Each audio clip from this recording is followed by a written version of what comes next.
So in this problem, they're giving us lots of information about two arcs, delta and theta. And on the right side of the screen, you'll see that they're asking us to find the cosine of theta minus delta. And they're also telling us to express it a certain way, but we'll worry about how to express our answer at the very end of the problem. For now, let's just concentrate on finding the cosine of theta minus delta. If I knew what theta was and I knew what delta was, I could subtract them and then find the cosine. But they didn't tell me what theta and delta were. In fact, there isn't enough information in the given section to specifically find theta or delta. So because I can't subtract them and then find the cosine, I'll have to find an alternate method. And that alternate method is this identity that we have for the cosine of the difference of two angles. This is just a formula from your identity sheet that by now you should have memorized.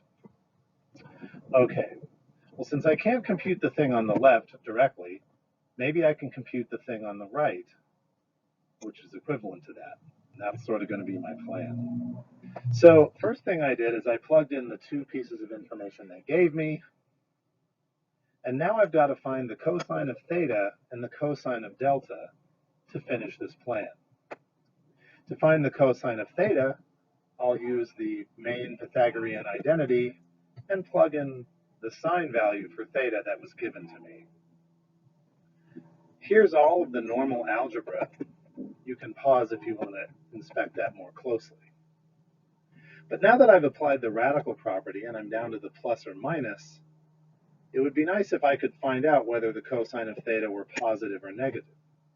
Luckily, based on the fact that theta is between 5 and 6, and by that we mean 5 and 6 radians, I'll be able to determine whether the cosine of theta is positive or negative. Something that crossed my mind, 6 radians is just slightly under 2 pi. After all, isn't 2 pi about 6.3-ish? And so knowing that theta is between 5 and 6 radians, I figured out that that terminates in quadrant, that theta must terminate in quadrant 4. And look at the bottom of your screen, if theta terminates in quadrant 4, then the cosine has to be positive. And knowing that, I then distributed the radical to the fraction and finished finding the cosine of theta. I now have to find the cosine of delta in order to finish my original plan. Again, using the main Pythagorean identity, plugging in the sine value for delta, which was given, and doing all of the normal algebra that you do. At this point, to determine whether the cosine is positive or negative, I considered the fact that delta is between 0 and 1, meaning between 0 radians and 1 radian.